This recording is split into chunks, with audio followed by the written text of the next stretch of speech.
তথাপি ৰজগুণে মত্ত হৈ অনুক্ষণত পাহৰি যাওঁ অস্তিত্ব। সেইবাবে মহাৰীতি ভৃগুমণিৰ দ্বাৰা শাপগ্ৰস্ত হৈ মৰ্ত্যলোকত হেৰুৱালো আপোনাৰ পূজা।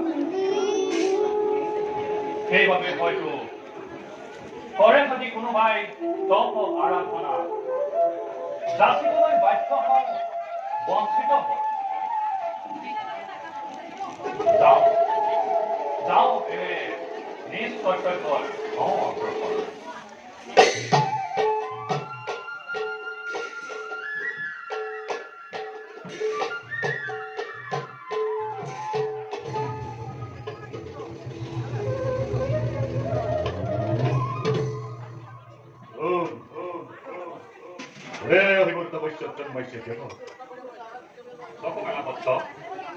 তুমি যাক অতদিনে কৰি আছা ধ্যান, তেৱেই মই ব্ৰহ্মা। নিজেই চাপিছো ওচৰত। কোৱা বৎস, সহস্ৰ বছৰ ধৰি কিহৰ বাবে কৰি আছা তপস্যা?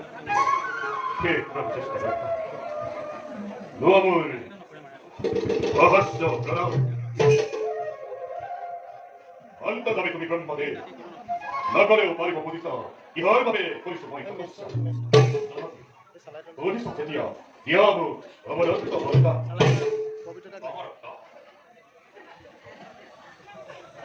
অমৰত্বৰ বাহিৰে যিহকে পূজা মই বিলুপ প্ৰকৃতি। ইমানেই যদি প্ৰভু কৰিছো তোমাৰ, তেন্তে দিয়া প্ৰভু মোক এই বৰদান। স্বৰ্গ মধ্য জল থল আকাশ পাতাল চৌতুষেন মোৰ নহয় মোৰ। তেত্ৰিশ কোটি দেৱতা নাম নৰ দক্ষ ৰক্ষ পশু পক্ষী গন্ধৰ্ব চিহ্ন আনকি পাতালৰ মহাভুজংগম কোনেও যেন মোৰ মৃত্যু নোৱাৰে ঘটাব।